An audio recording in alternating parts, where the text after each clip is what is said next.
Bismillahirrahmanirrahim.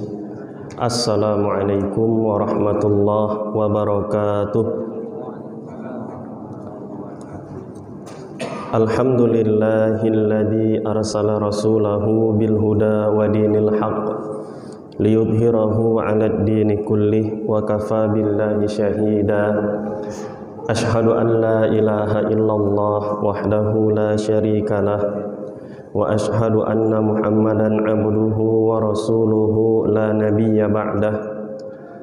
Allahumma salli wa sallim wa barik ala hadan nabiyyil karim Muhammad ibn Abdillah wa ala alihi wa ashabihi wa man walah.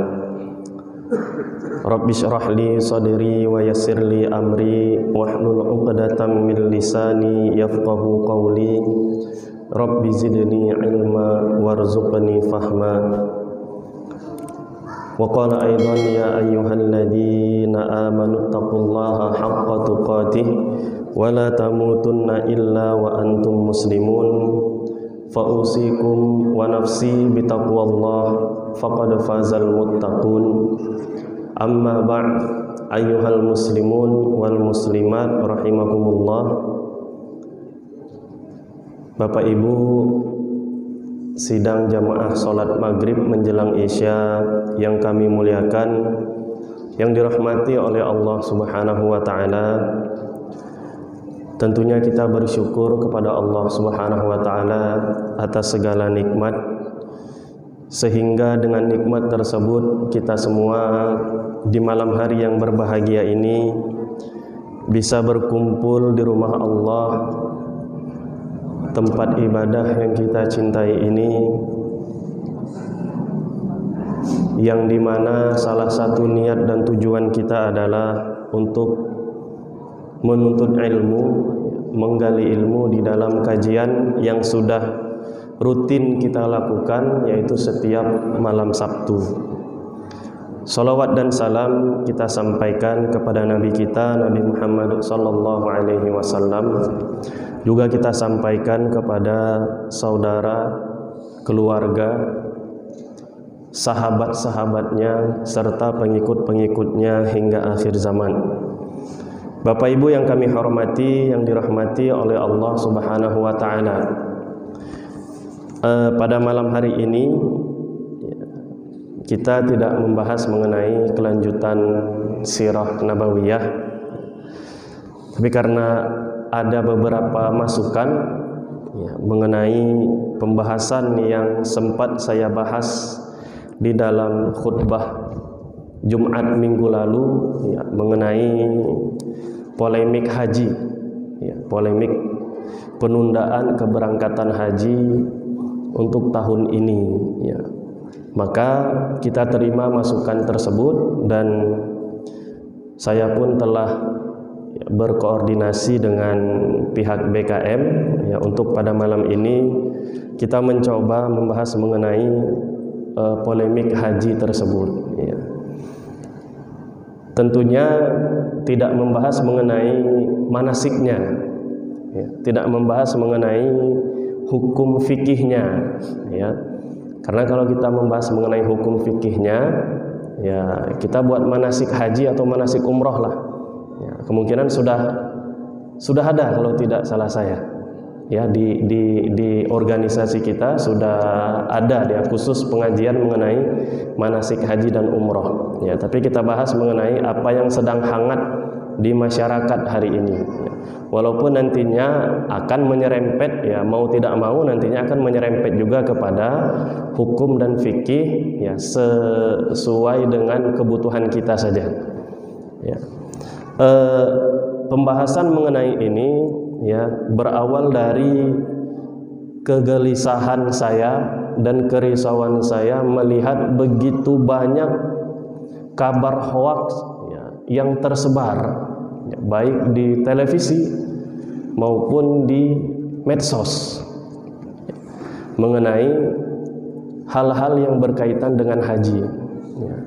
Sehingga saya mengkhawatirkan, yang paling saya khawatirkan adalah para calon jamaah haji itu sendiri, khususnya yang sudah mendaftarkan diri, Ya, itu yang saya khawatirkan. Saya khawatir niat mereka itu luntur akibat kabar-kabar hoaks ini. Ya, dan saya khawatir juga ya niat mereka berubah. Ya, makanya hal yang pertama kali kita bahas di dalam khutbah itu adalah mengenai keikhlasan. Ya, dan kita sudah juga arahkan di dalam khutbah bahwasannya coba dibaca-baca lagi surat Al-Baqarah ayat 196 dan seterusnya. Ya, di situ berbicara banyak mengenai haji dan intisari daripada ajaran-ajaran haji itu sendiri. Ya, pelajaran yang bisa dipetik daripada proses ibadah haji itu ada di dalam surat Al-Baqarah 196. Nanti akan coba kita bacakan juga.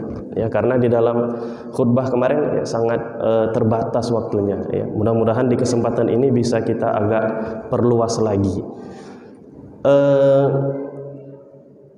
Tentunya ya polemik ini terjadi ya banyak hal yang menyebabkannya. Ya, padahal kalau kita lihat di dalam konferensi persnya Kementerian Agama, ya itu kan sudah jelas sebenarnya alasan yang diberikan oleh Kementerian Agama. Ya. Ada dua hal yang paling penting adalah sebab penundaan haji itu kan hanya dua hal saja yang paling penting. Yang pertama adalah masalah kesehatan, ya. Yang pertama adalah masalah kesehatan, ya. Yang kedua adalah masalah persiapan. Ya.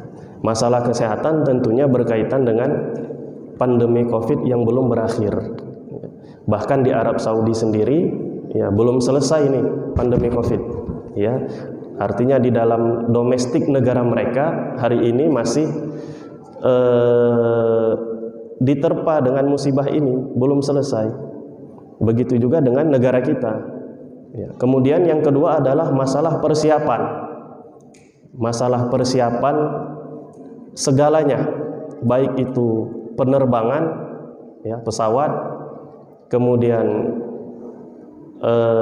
tempat tinggal, ya, di Mekah dan Madinah, kemudian makanan, konsumsi nanti jamaah di sana, dan ibadah itu sendiri.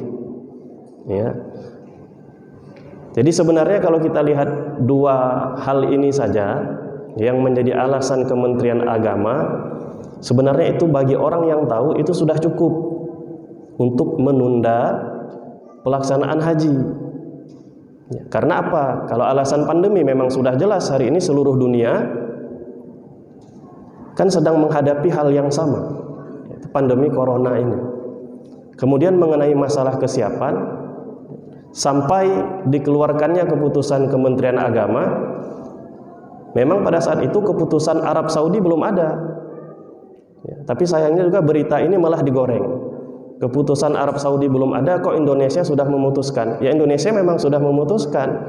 Indonesia memang harus memutuskan. Mau tidak mau dia sampai jangka waktu yang sudah ditentukan, Indonesia harus mengambil sikap.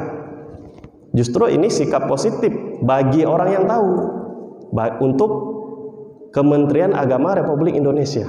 Tapi kemudian malah dibalik hingga menjadi seolah-olah hal itu adalah hal negatif.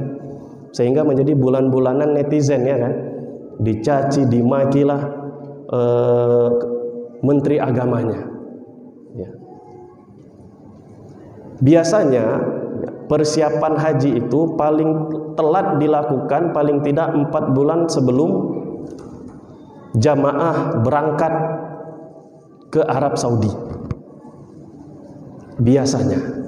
Ya. Tapi sampai kemarin, sampai setelah Lebaran Hari Raya Idul Fitri, pemerintah Indonesia, ya saya bukan juru bicara pemerintah juga nih, ya. Jangan pula saya dianggap sebagai juru bicara pemerintah, ya. Saya tidak ada kaitan apapun, tidak ada hubungan apapun, bukan PNS, bukan ini, bukan itu, hanya melihat dari pengalaman-pengalaman saya selama saya hidup di Arab Saudi. Dan banyak bergaul juga dengan orang-orang yang berkaitan dengan haji. Ya, kebetulan di Madinah juga ada kantor khusus perwakilan konjen Arab Saudi di Madinah itu ada. Ya, jadi dekat dia dengan Masjid Nabawi dan kita sering berkomunikasi dengan mereka. Ya. Jadi untuk mempersiapkan ya,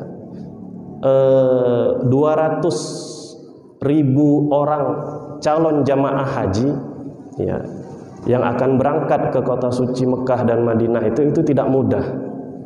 Ya, paling tidak harus 4 bulan itu persiapannya. Ya, maka sampai kemarin ya, setelah Lebaran Idul Fitri kan tidak ada pernyataan resmi dari Arab Saudi. Pernyataan resmi dari Kementerian Haji Arab Saudi mengenai bagaimana nih haji tahun ini, jalan atau enggak, dibuka atau tidak.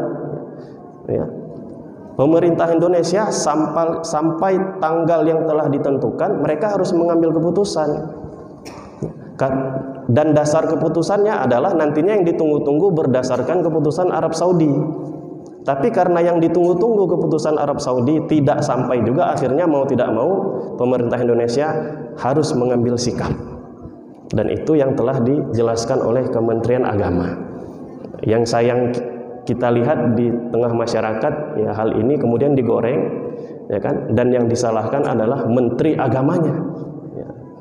Nah, memang orangnya kontroversial ya, tapi khusus masalah ini saya tidak melihat ada masalah ya, khusus masalah haji ya.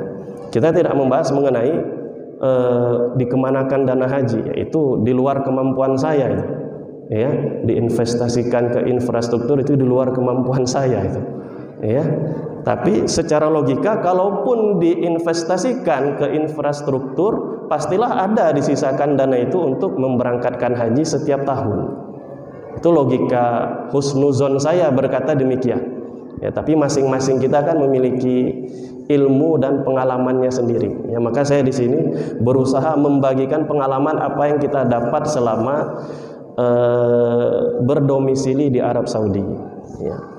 Nah, kabar mengenai haji itu datang pertama kali setelah Idul Fitri, itu dikeluarkan oleh Kementerian Kesehatan Arab Saudi, bukan Kementerian Haji Arab Saudi. Ya, yaitu kabar mengenai 60.000 orang tahun ini akan berangkat haji, 45.000 dari luar negeri, 15.000 dari dalam negeri Arab Saudi.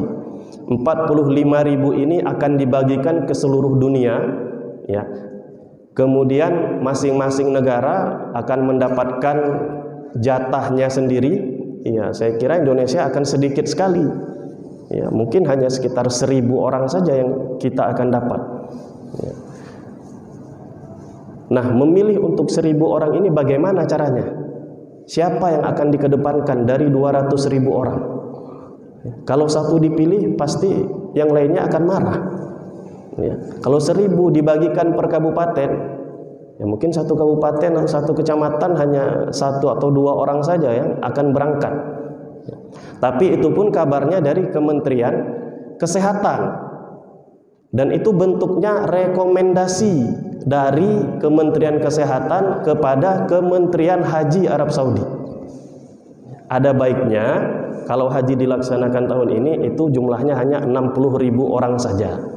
Itu rekomendasi dari Kementerian Kesehatan Arab Saudi kepada Kementerian Haji Arab Saudi. Ya, jadi yang menaungi haji ya, di Arab Saudi itu memang Kementerian Haji dan Umroh. Ya, kalau di Indonesia kan masuk ke dalam Kementerian Agama. Ya, kemudian di bawahnya baru ada divisi haji dan umroh. Sedangkan Arab Saudi sudah membuat kementerian sendiri yang khusus menangani haji dan umroh. Ya. Kemudian ya tidak lama kemudian ya 2 minggu setelah kabar itu beredar, barulah kemudian Kementerian Indonesia ya mengeluarkan pernyataan resmi ya untuk membatalkan ya atau menunda keberangkatan haji tahun ini ya. Begitu kabar ini muncul ya, banyak tanggapan dari masyarakat ya, tapi yang saya lihat reaksinya itu luar biasa negatif ya. Ini yang saya risaukan. Nah, ini yang saya risaukan ya kan, bahkan ada kabar setelah itu bahwasannya Malaysia itu dapat kuota tambahan 10.000. Saya cari kabar ini ya, Ya, saya cari kabar ini sumbernya dari mana, enggak ketemu. Sumber resminya maksud saya. Sumber resmi yang bisa dipercaya enggak ketemu. Ya, sampai sekarang buktinya memang enggak ada itu. Tapi itu dipermasalahkan oleh semua orang. Ya, dimanapun. Ya, grup-grup yang ada di WhatsApp itu membicarakan itu. Ya, saya heran juga kok gampang sekali hari ini kaum muslimin ini diadu domba. Ya, ini betul-betul kita hari ini gampang sekali diadu domba dengan kabar-kabar yang tidak jelas, sumbernya nggak jelas, kita langsung percaya dan langsung menebarkan. Ya, kalau hari ini ada perang, sudah pasti kita akan kalah. Lemah sekali kekuatan kaum muslimin, gampang sekali diadu domba dengan kabar-kabar yang tidak benar. Nah, ini yang perlu kita ingatkan sebenarnya. Ya, bahkan orang-orang yang tidak pernah ke masjid pun kalau kita lihat itu coba sok-sok dia membahas haji, kan luar biasa ini. Yang lebih parah lagi orang kafir yang nggak tahu haji bicara juga masalah haji, dikait-kaitkan dengan apa? Dengan politik. Aduh, jauh sekali sudah, ya, sangat jauh sekali. Ya, orang bilang jauh panggang dari api. Ya, nggak nyambung sebenarnya. Ya. Maka ini yang mau kita ingatkan kepada kaum muslimin semuanya. Ya. Masalah haji ini, ya, insya Allah kalau kita lihat dari Kementerian Agama hari ini masih berada di tracknya, masih di atas jalur, ya, belum melenceng ke sana kemari. Ya. Nah, kemudian kita ingin mencoba melihat, ya kan, apa yang kita risaukan itu, ya, yaitu banyaknya cacian makian, kemudian banyaknya kabar-kabar yang tidak benar tersebar, ya kan? Ya, tentunya kita lihat apa sebabnya. Ya, kalau kita lihat ke dalam sisi emosional jamaah haji, terlebih calon haji yang sudah mendaftar, memang pasti rasanya sakit ketika mendengar haji tahun ini ditunda, sebagaimana tahun lalu juga ditunda. Ya, pasti sakit. Ya.